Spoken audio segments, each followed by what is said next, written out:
नमस्कार दोस्तों। आज हम लोग भगवद गीता के 60वें श्लोक में चलेंगे। 59 तक हम लोगों ने कर लिया है। यत तो ह्यपि कौन्तेय पुरुषस्य विपश्चितः इंद्रियाणि प्रमाथीनि हरन्ति प्रशभं मनः। तो भगवान कह रहे हैं, हे अर्जुन, आसक्ति का नाश न होने के कारण ये प्रमथन स्वभाव वाली इंद्रियां यत्न करते हुए बुद्धिमान पुरुष के मन को भी बलात् हर लेती हैं। तो भगवान कह रहे हैं कि हे अर्जुन, अर्जुन को कह रहे हैं कि ये जो इंद्रियां हैं, अगर आप आसक्ति का नाश ना हो तो ये इंद्रियां भी हमारे मन का हरण कर लेती हैं, मन को हर लेती हैं।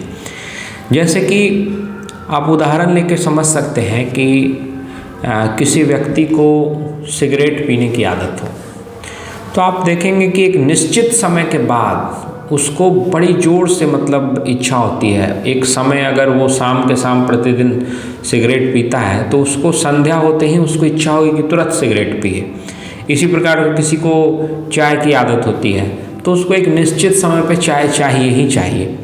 तो ये क्या होता है कि एक ही चीज़ को जब हम बार बार करते हैं तो धीरे धीरे जो हमारी जो इंद्रियां होती हैं उनको भी उसकी आदत हो जाती है, फिर इंद्रियों का स्वभाव में वह आ जाता है। तो अगर हम किसी चीज़ को ऊपर त्याग कर देते हैं, अपने मन को वश में करके या अपने मन पे कंट्रोल करके हम किसी चीज़ का त्याग कर देते हैं, विषय वासना का त्याग कर देते हैं, लेकिन अगर उसमें आसक्ति का त्याग नहीं हुआ है, उसमें जो उसमें जो हम लगे हुए थे, उसमें जो हमारी आसक्ति थी, अगर वो समाप्त नहीं हुई है तो फिर आप ऊपर से तो भले उसको कंट्रोल कर लें, लेकिन आपकी जो इंद्रियां हैं जिसको इतने समय की आदत लगी हुई है उस चीज़ को करने की या उस विषय से जो आसक्ति है वो है, तो इंद्रियों की वो आदत उसको फिर से वहाँ खींच लाएगी, फिर से उससे वो कार्य करवा लेगी और व्यक्ति को पता भी नहीं चलेगा। ये इंद्रियां जो हैं, इसका कारण क्या है? ये इंद्रियों की आदत कई वर्षों कई सालों में उत्पन्न होती है, लेकिन हम जो प्रण लेते हैं कि मैं इस विषय वासना को छोड़ दूंगा, मैं इस विषय वासना को त्याग दूंगा, तो ये प्रण आपके एक क्षण का है। अभी इस क्षण आपने प्रण लिया कि मैं ये काम करूंगा, मैं इस चीज़ को छोड़ दूंगा, इस विषय वासना का त्याग कर दूंगा, लेकिन जो इंद्रियों को आदत मिली है वो तो कई वर्षों में जाके मिली है ना, वो आदत कई वर्षों में तैयार हुई है। तो उस इंद्रिय की आदत के सामने आपका प्रण बड़ा ही कमज़ोर, बहुत ही छोटा सा होता है। तो उस वजह से इंद्रियों की वो आदत, उनकी इंद्रियों का जो स्वभाव है वो आपके मन को फिर से हारने की पूरी ताकत लगता है। आपका मन उसके समक्ष हार जाएगा, आपका प्रण टूट जाएगा। तो भगवान यही समझा रहे हैं कि अगर उसमें आसक्ति का त्याग नहीं हुआ, जो विषय वासना है उसमें आसक्ति का त्याग अगर नहीं हुआ, सिर्फ ऊपर संयम करके मन को जबरदस्ती रोक कर आप सोचते हैं कि आपने विषय वासना पर काबू पा लिया, तो ये मूर्खता है, क्योंकि आपकी इंद्रियां ही आपको फिर से गिरा देंगी।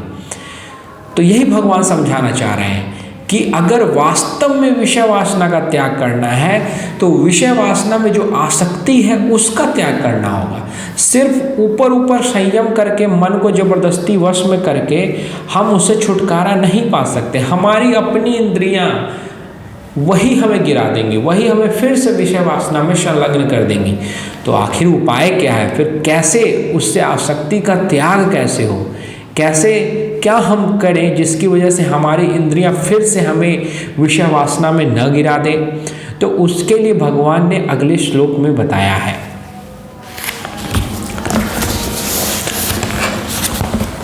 तानि सर्वाणि संयम्य युक्ता आसीत मत्परः वशे हि यस्येन्द्रियाणि तस्य प्रज्ञा प्रतिष्ठिता। भगवान कह रहे हैं, उन संपूर्ण इंद्रियों को वश में करके समाहित चित्त हुआ मेरे परायण होकर ध्यान में बैठे, क्योंकि जिस पुरुष की इंद्रियां वश में होती हैं उसी की बुद्धि स्थिर हो जाती है। तो भगवान कह रहे हैं कि सिर्फ इंद्रियों को वश में करने से नहीं होगा। इंद्रियों को वश में करने से तो वो फिर से इंद्रियां गिरा सकती हैं, लेकिन उपाय क्या है? तो भगवान कह रहे हैं कि इंद्रियों में को वश में करके मेरे परायण होकर बैठे, मतलब उनकी उपासना करें, उनके प्रति सरेंडर भाव रखें, उनको सरेंडर कर दें, भगवान को अर्पित कर दें कि भगवान अब तू ही संभाल। प्रभु को कह दे, भगवान कृष्ण को कह दे कि आप ही संभालो। जब इस तरह का सरेंडर भाव आ जाएगा, इस प्रकार का समर्पण भाव आपके अंदर आ जाएगा, तब उसकी इंद्रियां उसको विषय वासना में नहीं गिरा पाएंगी। इसका कारण क्या है? इसका कारण ये है कि आपने जो प्रण किया था वो छोटा सा क्षण भर का प्रण था, और आपकी आदत, जो इंद्रियों की आदत थी, वो बहुत लंबे समय की थी। तो वहाँ पे आपके प्रण के सामने वो आदत जो है इंद्रियों की, या इंद्रियों का जो स्वभाव है, वो बहुत शक्तिशाली था। लेकिन जैसे ही आप भगवान को सरेंडर कर देते हैं, जैसे ही परमात्मा को सरेंडर कर देते हैं, तो परमात्मा की जो शक्ति है वो अपार है, अनंत है। उस शक्ति का कोई ओर छोर नहीं है। भगवान की शक्ति का आप कोई अंदाजा ही नहीं लगा सकते, वो तो अनंत है। तो जैसे ही आप भगवान को समर्पित कर देते हैं, भगवान को सरेंडर कर देते हैं, वैसे ही आपकी शक्ति जो है, आपका जो प्रण जो है, वो परमात्मा से संयुक्त हो जाता है, वो परमात्मा की शक्ति से जुड़ जाता है। तो जो चीज़ परमात्मा की शक्ति से जुड़ जाएगी वो तो अनंत गुना शक्तिशाली हो जाएगी। तो इस वजह से वो जो आपका प्रण, जो पहले बहुत कमज़ोर था, बहुत ही छोटा सा प्रण था, लेकिन जब वो परमात्मा के समर्पण के कारण परमात्मा से वो जुड़ गया है, तो वो अनंत गुना शक्तिशाली हो जाता है। तो उसके सामने इंद्रियों की जो शक्तियाँ हैं वो बड़ी छोटी पड़ जाती हैं। इंद्रियों की जो आदत और स्वभाव है वो बहुत छोटा पड़ जाता है। तो वहाँ पे मनुष्य अपने मन को वश में रख लेता है, उसके मन को इंद्रियां नहीं हर पाती हैं। तो आपको हमेशा याद रखना होगा कि आप गीता में आपको बार बार आएगा कि अर्जुन को वो समझाते हैं ये करो वो करो, लेकिन लास्ट में फिर बताते हैं कि फिर भी तुम चाहोगे तो भी हो नहीं पाएगा। उसमें कुछ ऐसा होगा कि तुम फिर से भटक जाओगे, तुम फिर से गिर जाओगे। और फिर उपाय भी बताते हैं कि सबका उपाय है कि मेरे परायण हो जाओ, मुझे समर्पण कर दो, मेरे प्रति अपनी आसक्ति बढ़ानी भी है तो परमात्मा के प्रति आसक्ति बढ़ाओ। अगर ऐसा करोगे तो तुम्हें कोई नहीं गिरा सकता, तुम्हारे मन को कोई भी नहीं हर सकता, कोई वासना, कोई विषय, किसी से भी मनुष्य हार नहीं सकता। तो सबसे उत्तम है कि परमात्मा को समर्पण करना। परमात्मा को आप समर्पित हो जाएंगे, भगवान श्री कृष्ण को समर्पित हो जाएंगे, भगवान श्री कृष्ण के प्रति भक्ति भाव से आप पूरित होकर उनका ही ध्यान लगाएंगे, उनकी ही उपासना करेंगे, तो निश्चित रूप से आपकी शक्ति अनंत गुना हो जाएगी। फिर कोई भी विषय वासना आपको नहीं गिरा सकती है, कोई भी विषय वासना आपको नहीं भटका सकती है।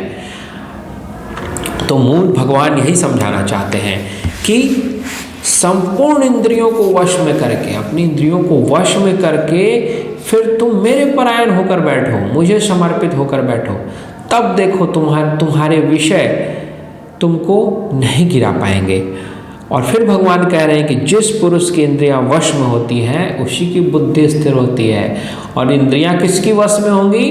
जो भगवान को समर्पण कर चुका होगा, जो भगवान श्री कृष्ण को समर्पण कर चुका होगा, उसी की इंद्रियां वश में होंगी। और जिसकी इंद्रियां वश में होंगी उसी की बुद्धि स्थिर होगी। वो स्थिर बुद्धि का होगा, वो स्थित प्रज्ञ होगा, वही हो सकता है। तो भगवान यहाँ पे बहुत बड़ा क्लू दे रहे हैं कि कैसे अपनी इंद्रियों को वश में किया जाए, कैसे उसको कंट्रोल किया जाए। और उसका उपाय एक ही बताते हैं भगवान कि मेरे परायण हो जाओ, मुझे समर्पित हो जाओ, मुझे सरेंडर कर दो, फिर मैं सब कुछ का ध्यान रखूँगा। तो जो भगवान को सरेंडर कर जाता है, जो भगवान से जुड़ जाता है, वो सब कुछ को कंट्रोल कर सकता है। इंद्रियां तो बहुत छोटी चीज़ है, क्योंकि वो अनंत से जुड़ जाता है। तो जो अनंत से जुड़ जाता है उसका पूरा अहंकार, उसकी आसक्ति सब समाप्त हो जाती है। तो जिसकी आसक्ति और अहंकार सब समाप्त हो जाए, उसकी इंद्रियां तो वश में रहेंगी ही रहेंगी, उसकी इंद्रियों को वश में न रहने का कोई सवाल ही नहीं है।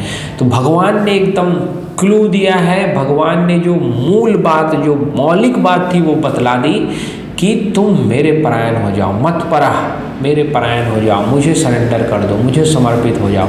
तुम्हारी सारी समस्याओं, विषय वासनाओं से जो तुम परेशान रहते हो, उससे तुम्हें मुक्ति मिल जाएगी। तो ये जो भक्ति का भाव है, लोग कहते हैं कि गीता सिर्फ कर्म योग के लिए है, तो कर्मयोग एक हिस्सा है इसका जो कि लोकप्रिय हो गया है, लेकिन आप जब इसको और बहुत गहराई से पढ़ेंगे तो हर जगह, ये तो आपको मैं पहली बार या दूसरी बार बता रहा हूँ, ऐसा बहुत बार आएगा जब भगवान कहेंगे मुझे सरेंडर कर दो, सब चीज़ का उपाय हो जाएगा, सब चीज़ फिर मैं अपने ऊपर ले लूँगा। तो अब इतना ही आप समझ चुके हो कि इंद्रियों को वश में कैसे किया जाए और स्थिर बुद्धि कैसे हुआ जाए।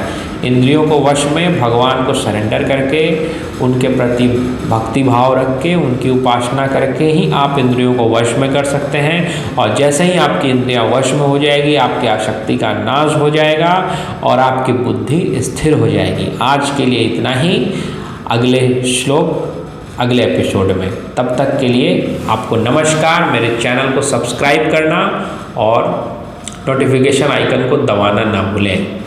राधे कृष्ण।